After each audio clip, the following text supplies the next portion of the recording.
Hello, this is Dr. C, and we'll be moving on to the goals of Module A. You'll be able to distinguish property versus intellectual property. You will know which type of protection is available for each of the types of intellectual property. Different types of property need different types of protection. And you will know what you can do with the intellectual property. Okay, property. Think of something you can see, hold, drive, live inside. A car, a mobile phone, a pen, your home, etc. Well, what can you do with them? Well, you can sell them. You can buy them. You can transfer them.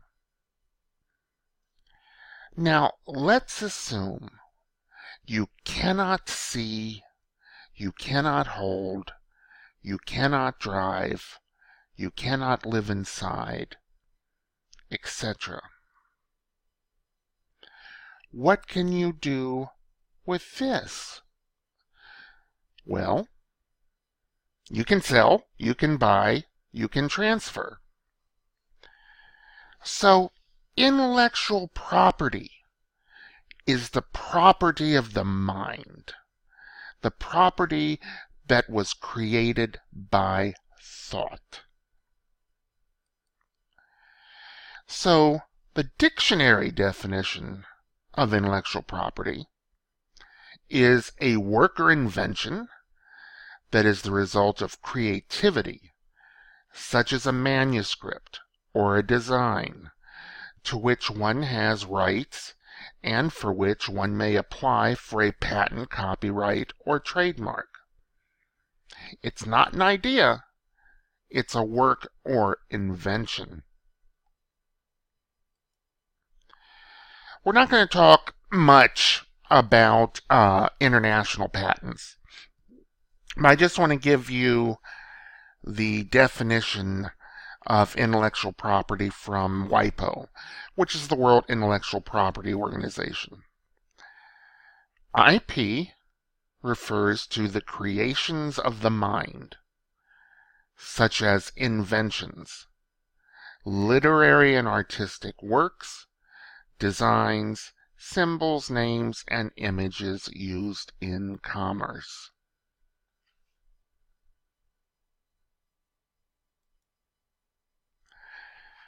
IP is protected in law by patents, copyright, trademarks, which enable people to earn recognition or financial benefit from what they invent.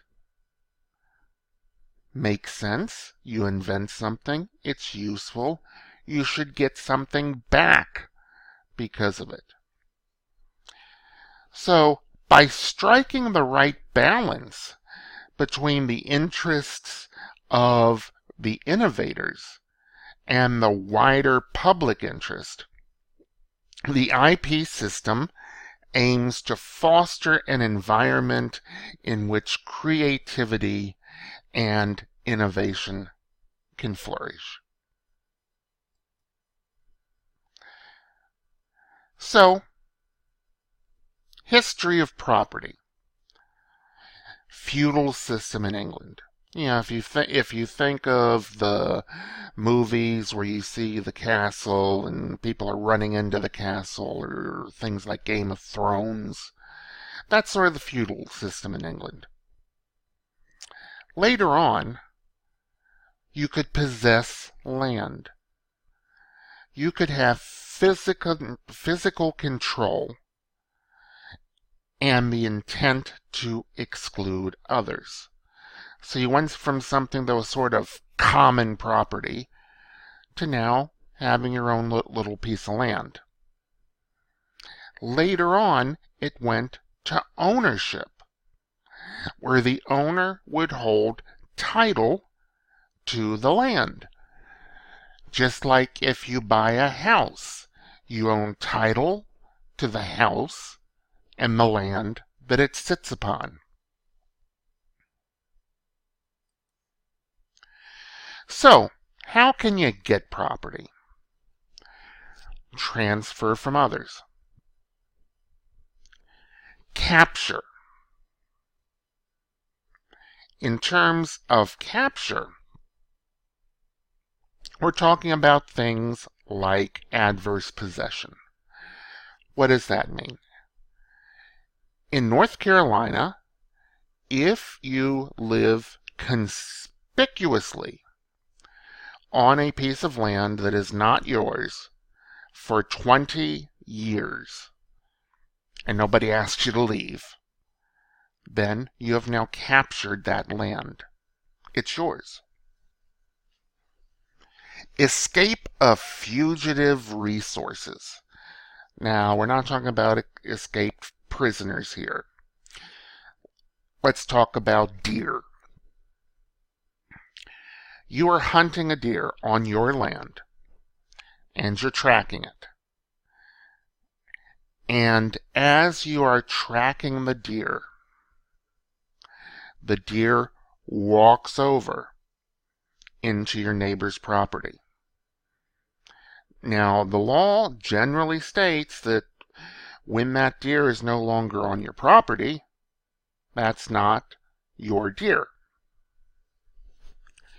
Well, if you continue to be in hot pursuit, that is, you're continuing following the deer, hunting the deer, runs across the neighbor's property, it is still your deer in terms of being able to hunt it and capture it, as long as you don't give up. Once you give up, you have no claim to the deer. Conquest, what we're talking about here is usually land that is seized during wars. And creation. People used to say, well, always invest in land because they're not making any more of it. Not quite true. Volcanoes make land, albeit not a lot, but we're seeing more cases where people are creating land. If you look at an airport in Japan, they have created that airport on land which was produced through dredging, through hauling land, from other parts of the country. That land was not there. It was created. So, intellectual property is property, just like that piece of land. You can sell it, you can barter it, you can steal it, you can give it away, etc. Virtually everything you can do with, say, your laptop, you can do with intellectual property. Thank you.